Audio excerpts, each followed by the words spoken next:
गणपते नमः। श्री गणेश की वंदना कर, दिन के स्वामी शुक्रदेव तथा माँ लक्ष्मी की आराधना कर, इष्ट देव का ध्यान धर, गुरुजनों को नमन कर, अभिनंदन करते हैं आपका वरुण स्टू द्वारा प्रस्तुत आज के लघु पंचांग में। यह लघु पंचांग हम नित्य प्रस्तुत किया करते हैं और प्रतिदिन प्रस्तुत दैनिक पंचांग जो 5 भागों में हुआ करता है, उसके पहले भाग का यह लघु रूप है जो आपके ही सुझावों के अनुरूप है। इसमें डेटा जो भी प्रयुक्त होते हैं दृक पंचांग से लिए जाते हैं, छवि तथा ध्वनि गूगल से ली जाती है और यह प्रस्तुति आप तक यूट्यूब के माध्यम से, यूट्यूब के सौजन्य से हम सफलपूर्वक आप तक पहुंचा पाने में समर्थ होते हैं। तो चलिए प्रस्तुति में चलते हैं और प्रस्तुति में चलने के क्रम में श्री गणेश की मन ही मन स्तुति करते चलते हैं, ताकि इस प्रस्तुति को आप तक पहुंचने में न कोई बाधा हो, न कोई विघ्न हो और कार्य की सिद्धि हो। साथ ही साथ इस विद्या का समुचित प्रचार और प्रसार हो और सभी का कल्याण हो। सर्वे भवन्तु सुखिनः, सर्वे भवन्तु सुख, सर्वे भवन्तु निरामया।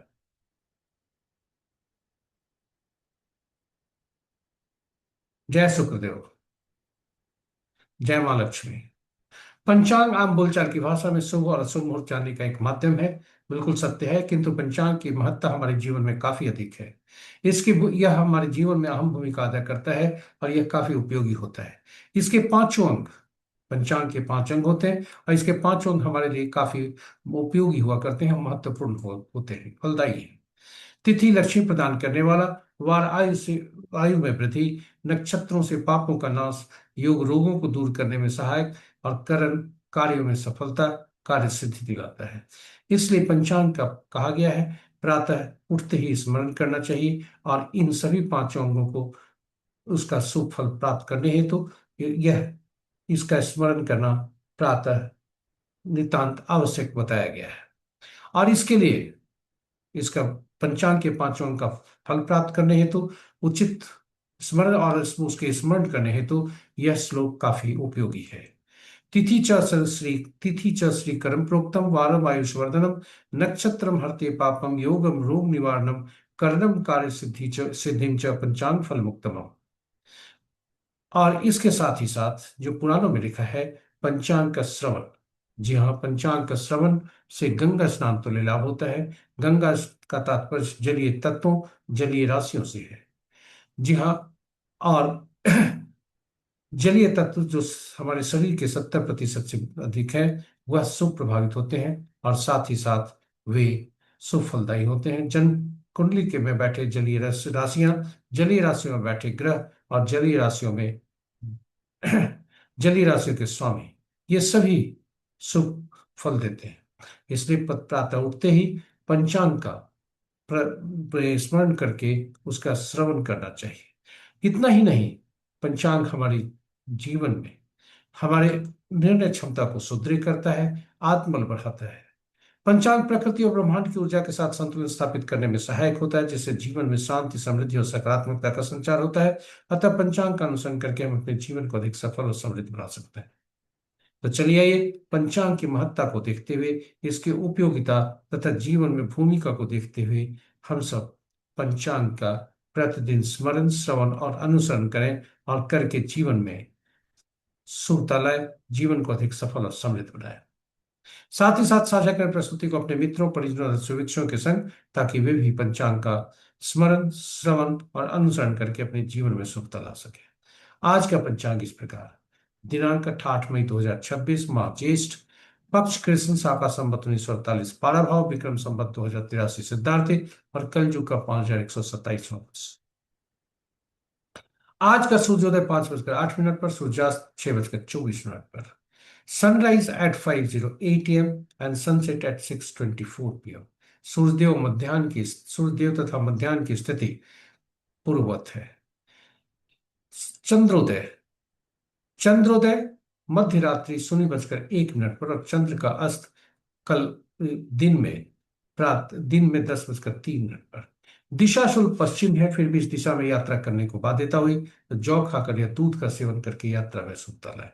पंचांग के 5 अंग इस प्रकार: वार वार शुक्रवार, तिथि दिन के 12:21 तक खष्टी जो नंदा तिथि के अंतर्गत आता है, उसके बाद सप्तमी जो भद्रा तिथि के अंतर्गत आता है। नक्षत्र रात्रि के 9:20 तक उत्तराषाढ़ और तत्पश्चात श्रवण। आज का दिन का आरंभ उत्तराषाढ़ा के दूसरे पद से है, जो कि प्रातः 8:06 तक रहता है। तीसरा पद अपराह्न 2:43 तक, और चौथा पद रात्रि के 9:20 तक। और आरंभ होता है तत्पश्चात श्रवण नक्षत्र का पहला पद, जो कि कल पूर्व में 3:54 तक रहता है। और श्रवण का दूसरा पद तत्पश्चात आरंभ होता है और कल के सूर्योदय तक के पश्चात भी वह रहता है। योग देर रात्रि 2:30 तक शुभ तथा तत्पश्चात शुक्ल। करण दिन के 12:21 तक बनिश। तत्पश्चात देर रात्रि 1:16 तक विष्टि भद्रा, और फिर ब। ये रहे हमारे पंचांग के पांचों अंक। महत्वपूर्ण मुहूर्त में मनुष्य का अधिकार केवल कर्म पर है, फल पर नहीं। यानी परिणाम हमारे हाथ में नहीं है। अतएव जिम्मेदारी के साथ कर्म करने के लिए सबसे अनुकूल मुहूर्त का चुनाव करना ही हमारी पहली सफलता है। तो चलिए आइए, जिम्मेदारी के साथ कर्म करते हुए अनुकूल मुहूर्त का चुनाव कर कर करके सफलता की पहले सीढ़ी पर कदम रखें। आज का महत्वपूर्ण शुभ मुहूर्त इस प्रकार। सबसे प्रभावी अभिजीत मुहूर्त दिन के 11 बजे। शुभ मुहूर्त में सबसे प्रभावी शुभ मुहूर्त अभिजीत मुहूर्त दिन के 11:20 से 12:13 दिन तक। अमृतकाल अपराह्न 2:15 से 4:01 तक। सर्वार्थ सिद्धि योग रात्रि के 9:20 से 11:24 कल के दिन तक। रवि योग प्रातः 5:08 से 9:20 रात्रि तक। और विजय मुहूर्त अपराह्न 1:59 से 2:52 अपराह्न तक। गोधूली बेला संध्या 6:23 से 6:44 संध्या तक। और निशिता मुहूर्त देर रात्रि 11:24 से मध्य रात्रि 0:07 तक। रात्रि भी किए जाने वाले पूजा पाठ जब तक साधना तंत्र मत आदि के लिए निशिता मुहूर्त श्रेष्ठ हुआ करते हैं। अशुभ मुहूर्त में सबसे प्रभावी राहु काल दिन के 10:07 से 11:46 दिन तक। गुलिक काल प्रातः 6:48 से 8:27 प्रातः तक। यमगंड अपराह्न 3:05 से 4:44 अपराह्न तक। और वर्ज मुहूर्त देर रात्रि 1:40 से 3:25 कल भोर तक। भद्रा दिन के 12:21 से देर रात्रि 1:16 तक। तो ये रहे हमारे महत्वपूर्ण शुभ और अशुभ मुहूर्त। हमारे साथ बने रहे इसके लिए काफी हम आपको धन्यवाद देते हैं। और यदि इस प्रस्तुति का पहली बार देख रहे हैं तो हमारे चैनल को सब्सक्राइब करें, साथ ही साथ नोटिफिकेशन बटन को दबाना न भूलें, ताकि हमारी प्रस्तुति की सूचना आपको मिल सके और आप उससे लाभान्वित हो सके। आशा करते हैं ये प्रस्तुति आपके लिए उपयोगी और सार्थक सिद्ध होगी। यदि प्रस्तुति को देखने के क्रम में कोई सुझाव आपके मन में आया हो तो आपसे आग्रह है कि आप YouTube के कमेंट बॉक्स पर कमेंट करके हमें सुझाव दें, ताकि हम इस प्रस्तुति को और बेहतर और उपयोगी बना सकें। इसी के साथ दिवस के देवता इसी के साथ दिवस के देवता शुक्रदेव तथा माता लक्ष्मी से प्रार्थना करते हैं कि उनकी असीम कृपा आप पर बनी रहे और आपका दिन शुभ हो। जय शुक्रदेव, जय मां लक्ष्मी। ओम शुक्राय नमः। जय मां।